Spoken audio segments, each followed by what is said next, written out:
नवरात्रि पर्व पूजन के समय रखें वास्तु का खास ध्यान।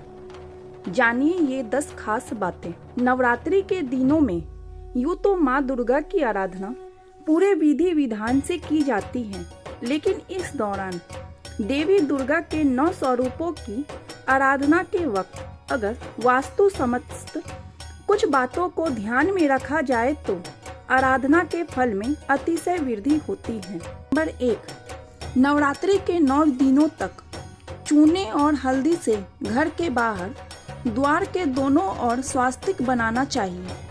इससे माता प्रसन्न हो साधक को सुख और शांति देती है।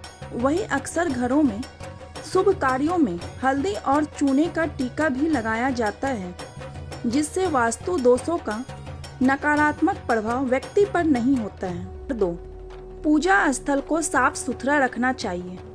यदि आप ऐसी जगह पर हैं जहां आपके ऊपर बीम है, तो उसे ढकने के लिए चांदी का प्रयोग किया जाना चाहिए।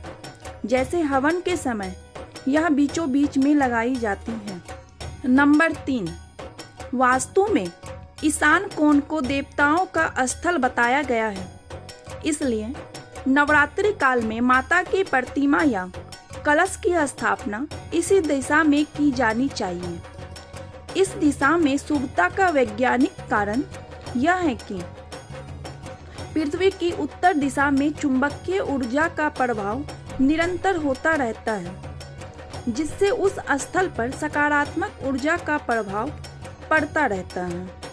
नंबर 4, दूसरा कारण, पृथ्वी अपनी धुरी पर 23 अंश पूर्व की ओर झुकी हुई है।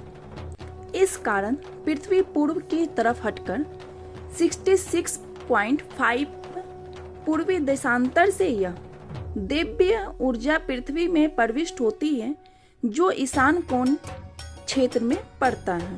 नंबर 5, दूसरी बात जो गौर करने के लायक है कि अखंड ज्योति को पूजन स्थल की आग्नेय कोण में रखा जाना चाहिए, क्योंकि आग्नेय कोण अग्नि तत्व का प्रतिनिधित्व करता है। यदि नवरात्रि पर्व के दौरान इस कोण में अखंड ज्योति रखी जाती है तो घर के अंदर सुख समृद्धि का निवास होता है और शत्रुओं पर विजय प्राप्त होती है। नंबर 6, वैसे भी वास्तु में बताया गया है कि शाम के समय पूजन स्थान पर इष्ट देव के सामने प्रकाश का उचित प्रबंध होना चाहिए। इसके लिए घी का दिया जलाना अति उत्तम होता है। इससे घर के लोगों की सर्वत्र ख्याति होती है। नंबर 7, नवरात्रि काल में यदि माता की स्थापना चंदन की चौकी या पट पर की जाए तो यह अत्यंत शुभ रहता है, क्योंकि वास्तुशास्त्र में चंदन को अत्यंत शुभ और सकारात्मक ऊर्जा का केंद्र माना गया है, जिससे वास्तु दोषों का शमन होता है। नंबर 8, इस दौरान साधना किस दिशा में जा रही है, यह बात भी अहम है, जिसका ध्यान रखा जाना चाहिए। नवरात्रि काल में पूजन के समय आराधक का मुंह पूर्व या उत्तर दिशा की ओर रहना चाहिए, क्योंकि पूर्व दिशा शक्ति और शौर्य का प्रतीक है। साथ ही इस दिशा के स्वामी सूर्य देवता हैं, जो प्रकाश के केंद्र बिंदु हैं। इसलिए साधक को अपना मुख पूर्व दिशा की ओर रखना चाहिए, जिससे साधक की ख्याति चारों ओर प्रकाश की तरफ फैलती है। नंबर 9, नव दुर्गा यानी नवरात्रि की 9 देवियां हमारे संस्कार एवं आध्यात्मिक संस्कृति के साथ जुड़ी हुई है। इन सभी देवियों को लाल रंग के वस्त्र, रोली, लाल चंदन, सिंदूर, लाल वस्त्र, साड़ी, लाल चुनरी, आभूषण तथा खाने पीने के सभी पदार्थ जो लाल रंग के होते हैं वही अर्पित किए जाते हैं।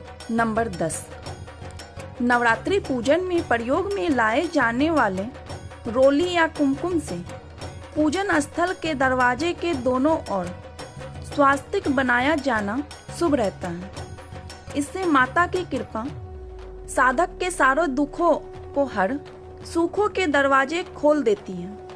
साथ ही यह रोली कुमकुम सभी लाल रंग से प्रभावित होते हैं और लाल रंग को वास्तु में शक्ति और सत्ता का प्रतीक माना गया है। इस आधार पर कहा जा सकता है कि आप विजय श्री को अपने मस्तक पर धारण करें, अर्थात मुकुट बना के रोली या कुमकुम के माध्यम से पहन लेते हैं। तो दोस्तों, ये थी हमारी आज की छोटी सी वीडियो। कैसी लगी आप लोगों को कमेंट करके जरूर बताना। तो मिलती हूँ इसी तरह फिर किसी न्यू वीडियो में। तब तक के लिए bye bye. Thanks for watching.